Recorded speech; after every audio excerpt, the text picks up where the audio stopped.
Hello, everyone, and welcome again to another episode of the Ascent Meridian Technology Center's live stream. I am Julie Griffin, and I'm one of the project managers here on our Workforce and Economic Development Division. And on the way into work this morning, it dawned on me that even though I've done these live streams for almost a year, I don't know that I've ever actually explained what Meridian does and the people that we serve. So I want to start with that because it's very relevant, obviously, to what we do and also who my guest is today. So first off, what we do at Meridian. Meridian is a part of the Oklahoma Career Tech system. It's a statewide system that's focused on career and technology training across the state. There are 29 technology centers, and we all serve our own districts. So Meridian is located in Stillwater, so we serve Stillwater and the surrounding communities.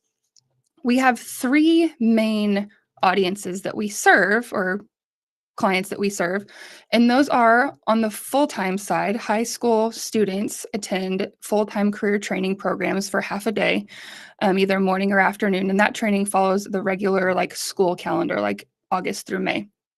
Our second audience is adult students who either attend full-time programs alongside those high school students, or they can opt to attend short-term programs that usually happen in the evening, sometimes on weekends, and those usually lead to certification or other credentials that help them advance their career.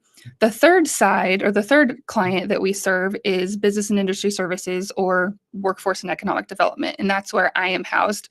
And so we specifically serve clients or companies in our district through either safety training or specific leadership training or some sort of customized training that they need. So those are the three client areas that we serve here at Meridian. So I know I haven't ever explained that. So if you've ever been curious about what we do, I hope that helps. So without further ado, I'd like to introduce my guest for today. He is housed with me here in Workforce and Economic Development, actually just two offices that way. And his focus is on apprenticeships. And we are going to talk about how the apprenticeship program has evolved over the last 13 months and the impact that he is having on companies today. So without further ado, Joe Steele, welcome to the Ascent again. Hello. How's it going, Julie? It's going good. So if y'all have been around for a while, Joe was my first guest in March of 2023 when we started this. So I thought it was fitting to bring him back on. A lot has happened in the last 13 months regarding apprenticeships and career training. So if people don't remember who you are, Joe, why don't you just real quickly tell us who you are and what you do, and then we'll jump into the rest of it. All right. My name is Joe Steele. I've worked at Meridian for 15 years, but a little less than 2 years in this role that is called the Apprenticeship Training Coordinator. And that's what I do now, is everything that revolves around what it takes to organize and communicate and establish apprenticeships from the team that we have here in this office of the Workforce and Economic Development Group. Consult with employers, identify potential apprentices, bring all the pieces of the puzzle together to establish an apprenticeship, whatever that looks like. It could be registered or not registered, or anywhere from 1 semester long to up to 5 years long in some cases. Everything apprenticeship related that Meridian is working with at this point. Very good. And I want to pop up Rebecca's comment here real quick. We have the best job and love working with businesses throughout our district. Absolutely. And I don't think Joe and I will agree with that just because Rebecca's our boss, but we also mean it very much so. Absolutely. So I know when you started in this new role, you had a goal. What was your beginning goal for your apprenticeships?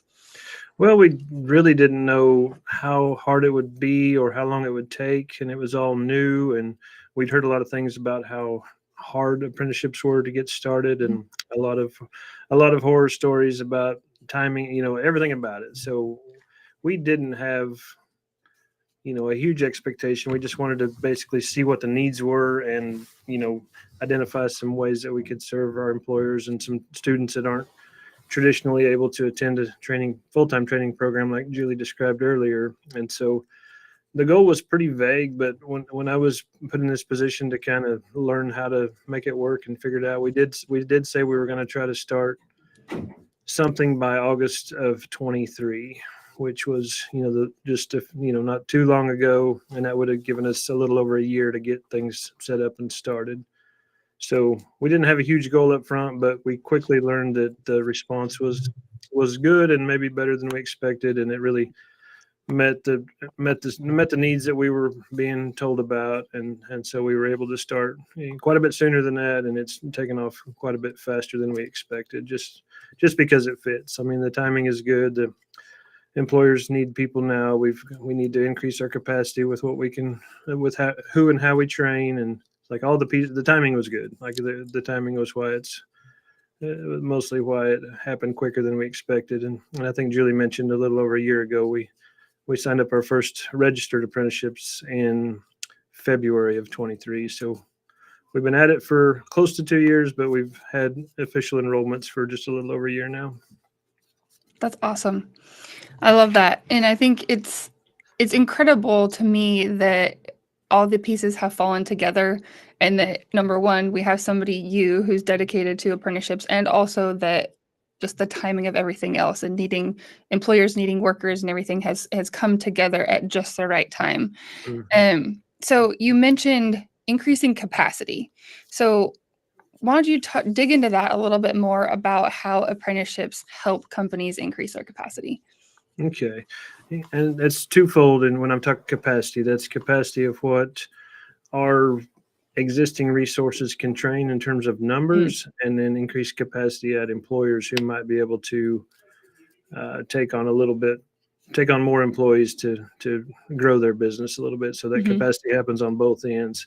And that's really where the initial conversation started, and why we took the direction of apprenticeships was our HVAC employers in the area. Mr. Snowden has been teaching here for I don't know 14, 15 years now, and has an amazing program, turning out great graduates every year. They're all getting jobs. Everything is going just as well as it could go with that program, except there's still the need for more.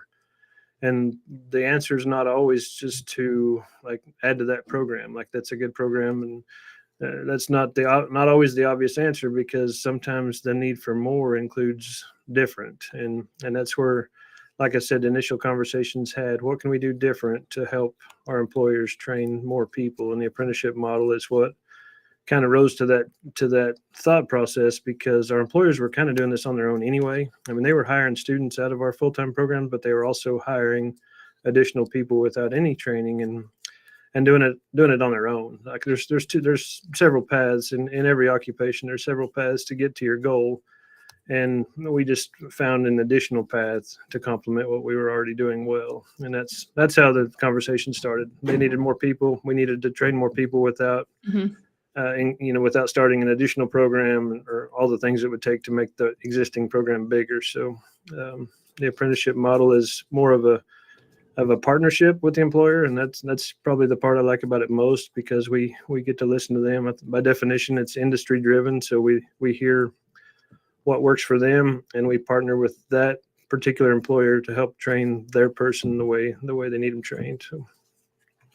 Very good. Very good. I know you mentioned HVAC. What are the training programs that we have apprenticeships established in currently?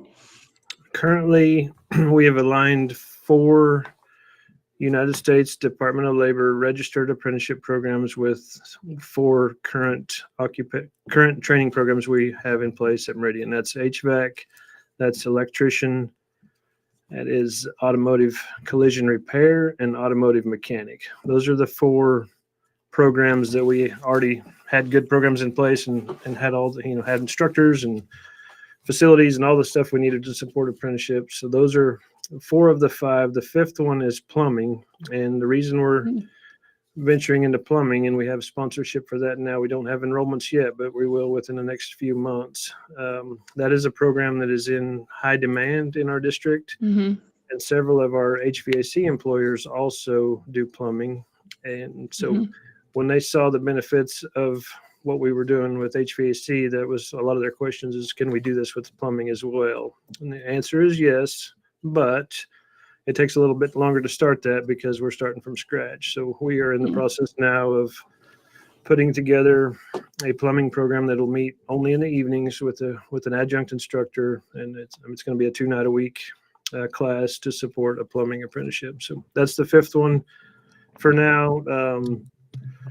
And the only reason we picked those 5 is that's where we felt like the most of the demand was at. We're close in some other areas. I think we might be taking on industrial technology or industrial maintenance for industrial maintenance techs. I mean, that's a kind of a high demand area, and we're really close to sponsorship in that occupation and several. I mean, there's over 1,000 approved occupations that we could align.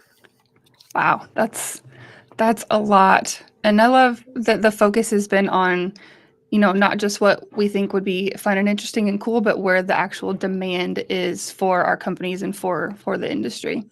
Absolutely. Real quick, I want to say hi to Cody. Cody's watching, another Career Hi, Tech Cody. friend. Watching over on Facebook, we've got Chris. He's a friend of mine. And let this be a reminder, if you're watching, drop a comment. That's how we know you're here. Like, we have an eyeball that tells us people are watching, but we don't know if you don't comment. And then Ryan says, you were the best welding teacher. No, thanks, Ryan. Ryan was a great welding student. So that's a good point. What Julie said a minute ago, we're not just doing what we think is cool and fun. We're doing where the demand is at. And when I started this, I just got done teaching welding for several years, and that was, in my mind, going to be one of our first apprenticeships. And we still are not doing apprenticeships with welding because that demand is higher in other areas. So as much as I want to, we keep kind of postponing that because we're just following the demand right now, just listening to our employers. And that's the bulk of my job is spent listening to what the needs are and figuring out how to help. Yep. I love that. Another welding person here, Hunter McDaniel. He's one of our welding adjuncts. Hey, Hunter. Thanks for watching.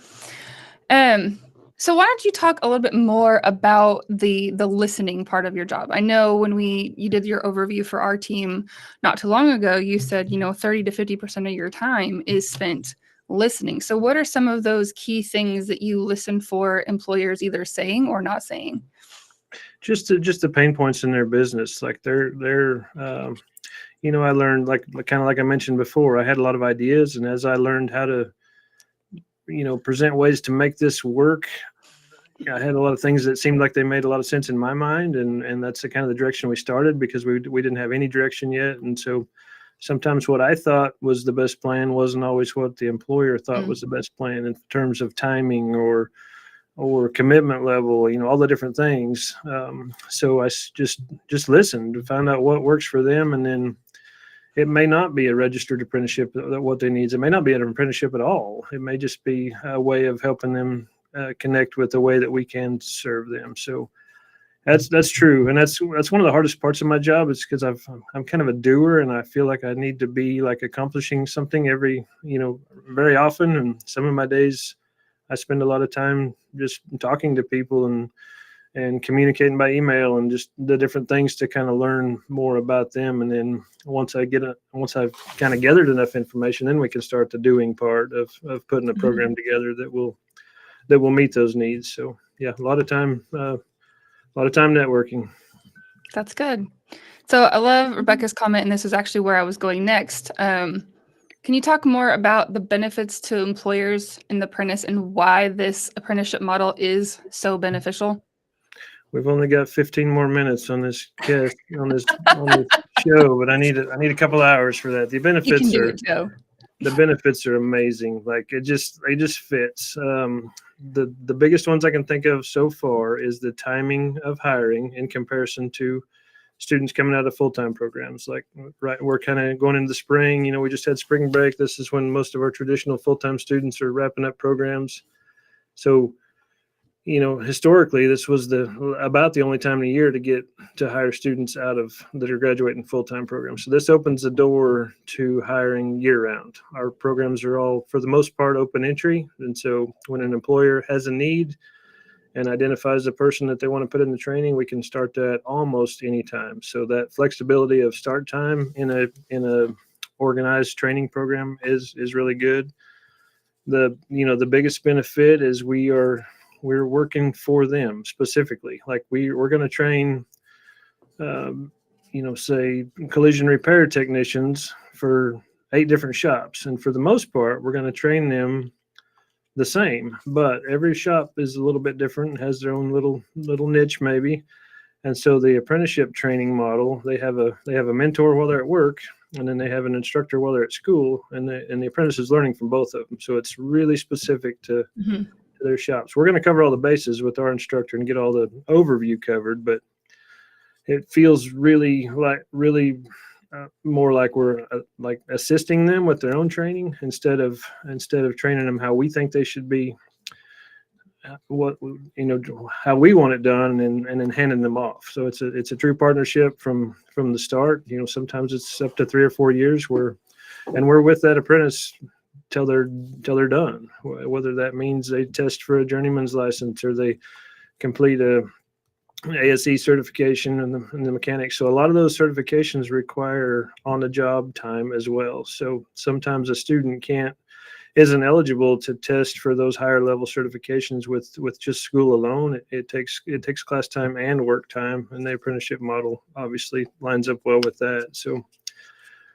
with HVAC and electrician, the end of their time is a journeyman test, and we're there with them right there until they're to practice for that test and study for that test right up to the end. So that's a couple of the big ones. There's a lot of funding available right now, and that's not why we do this, but it is an important component that helps employers to offset the costs of employing an apprentice, because if as an employer, if you could hire somebody that has all the skills that you need anytime you wanted to, that would be your first choice, but it's not the case anymore. So they're hiring people that don't have the ability or the skills to achieve everything they need to do. So that basically costs them a little bit of money, but it is an investment, and there's a lot of data that shows that a small investment into apprenticeship training has a pretty quick return. Like $1 invested returns like $1.45. There's a lot of data that supports all this, but there is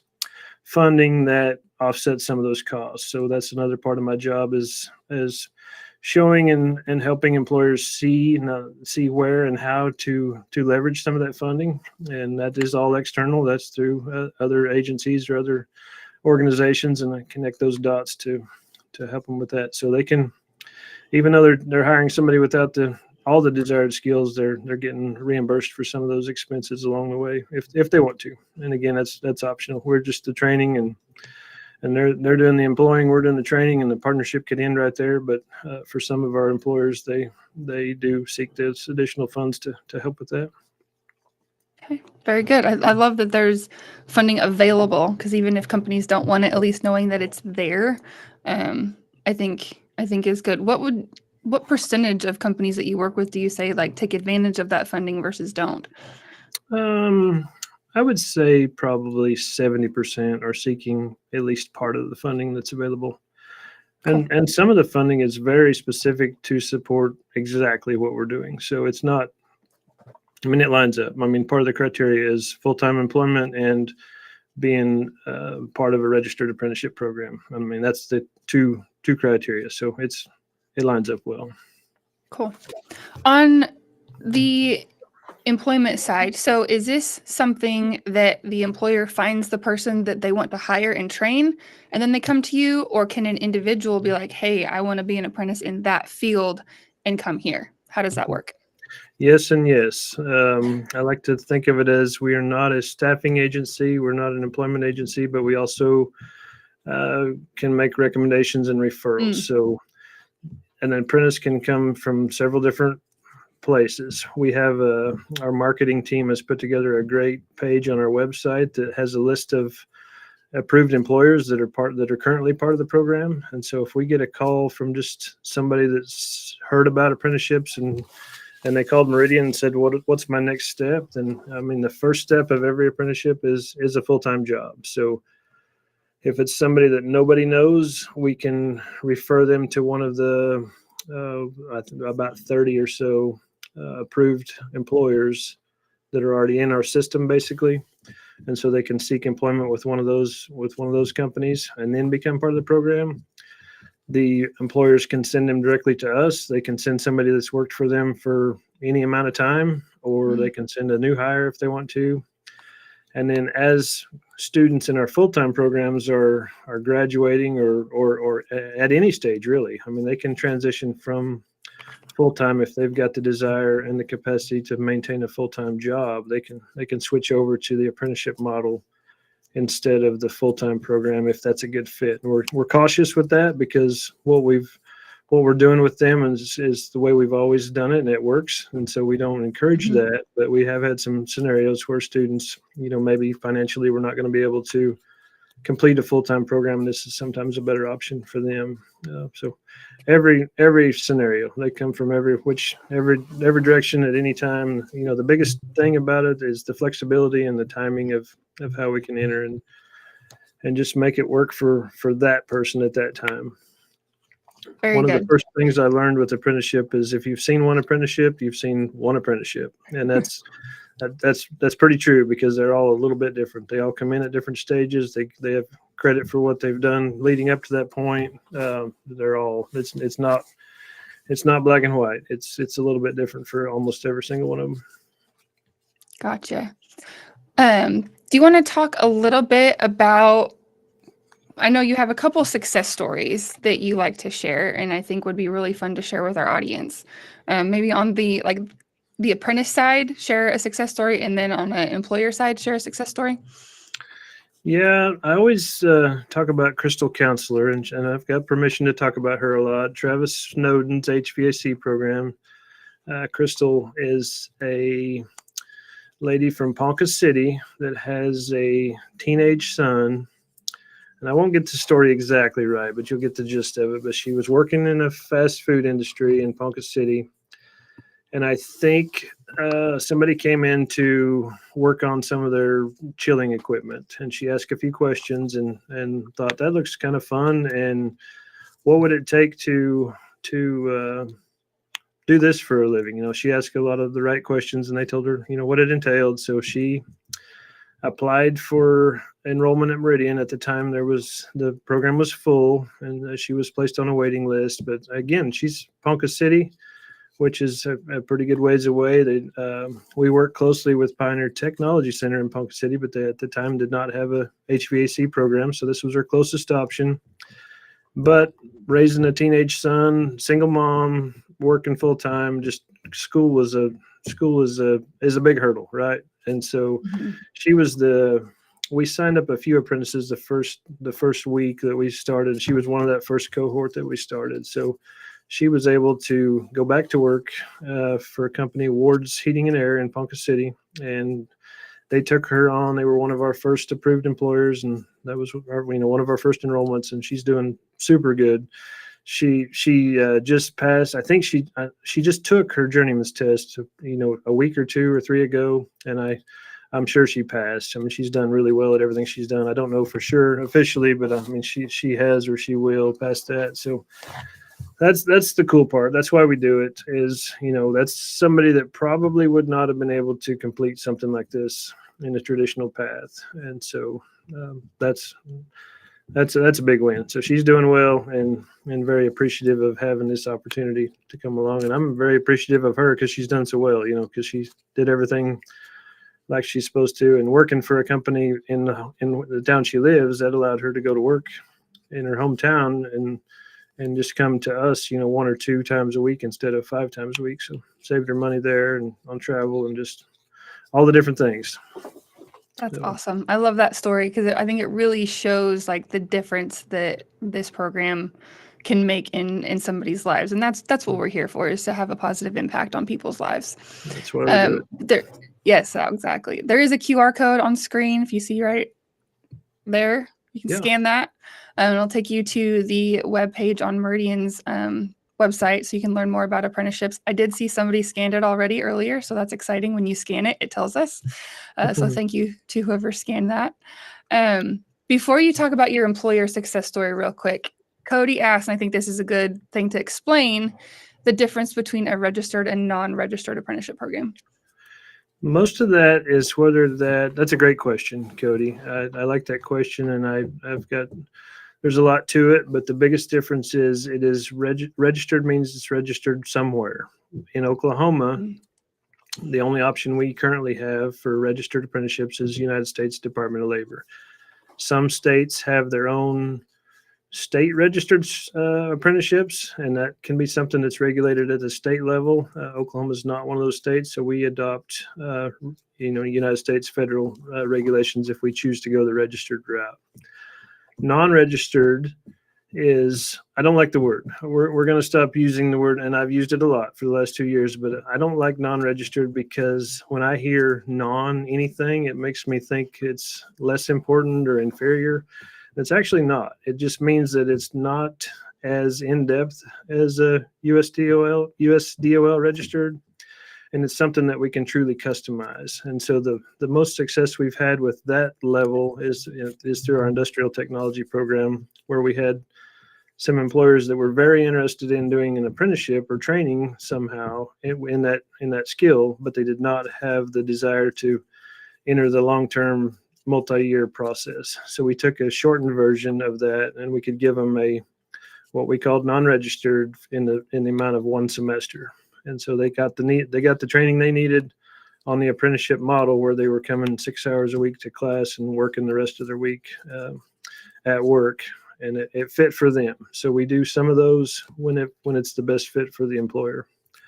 So the state Department of Career Tech is working on some terminology in that area, and I think at some point we can call these Career Tech or Oklahoma Career Tech apprenticeships instead of non-registered apprenticeships. Great question. Very good. Very good. We got like 2 more minutes left. So can you share your employer success story? I think I teased people on the event with the number 300%. So can you share about what that 300% means or represents? It is. This was one of the employers in the HVAC. We talk a lot about HVAC because that's probably our heaviest enrollment right now. And it's a person that I've known for several years. And as I was communicating and learning about needs, he literally was a one-man show. He had one truck, and he was his only employee, and he did a lot of work. And what was limiting his growth of his business was just the cost. The cost of hiring another person, and he had enough work for himself and not quite enough work for more than himself. And so he actually took on an apprentice through this program and leveraged all of the funding that was available for him to do that. And that worked so well, and his business grew fast enough that he hired another journeyman and took on a second apprentice. And so that small company has went from one person to four people through this program. So 1 to 4 doesn't sound near as overwhelming as there's not as much wow factor from going from 1 to 4 as it is 300%, but it is very significant to him and that small business, because they've grown and they will continue to grow, because this has given them a path to achieve that, to be able to financially afford to do that. So that's pretty cool. Awesome. Several Absolutely. others have grown as well, but just not quite at that level of percentage. Yeah. Well, and it's fun to say, like 300% increase. Sounds good. Yes, it does. And Cody, I agree. Your work is changing family trees, Joe. I think Wow. Thanks, Crystal would Cody. probably contribute. And another vote for Mr. Steele. I paid all those guys to say something nice about me. Nah, I don't believe it at all. So we are running up against our time. If anyone else has a question real quick, we would take one more in the comments. But otherwise, we've had 8 people scan that QR code, Joe. So that is super cool. I love that. Hopefully, Absolutely. The next step. I mean, that's the best place to start learning more, whether you're an employer, a potential apprentice, anything that you want to do. Holly works well with us in our office. She's handles a lot of the communication for us, and she's awesome to work with. She's been a big part of putting that page together that you can go to. So reach out. We want to talk. I'll talk about it as long as you want to talk about it. So reach out to me, and we'll visit some more. Very good. Another comment, love how these programs exemplify the mission of securing economic futures. Absolutely. And I wish I knew who you were, Facebook user, but absolutely, I agree. It's Meridian's vision or mission. So Next month, which is Friday, May 3rd, I will be live once again at noon on the first Friday. My guest next month is Miss Amy Haar. Amy is one of our adjunct instructors that teaches a lot of leadership-based training classes, lunchtime learnings, things like that. If you've come to any lunchtime learning programs, you have probably met Amy. So mark your calendars for that. Cody's comment, any technology style programs coming for this program? Do you know what he means? I think he probably means like technology programs. And yes, there's so many occupations, Cody. Like that's the fun part about this. If there's a need or a request, we can almost always find something that lines up close enough to make it work. So yeah, it's really unlimited. So many occupations are apprenticeable, and it's fun to see things that we don't traditionally think as apprentice type occupations, but we can align this. The model doesn't change. It's effective and it works well across several things. I think that's what his question was. If it's not, Okay. ask it again. Ask it again. You know how to get a hold of us, Cody. You know how to get a Joe. So, all right. Thank you guys for being here. Thank you, Sarah, for being here and dropping comments. Thank you, Chris, for being here and dropping comments. And thank you, Taylor, for being here. We like working with you too.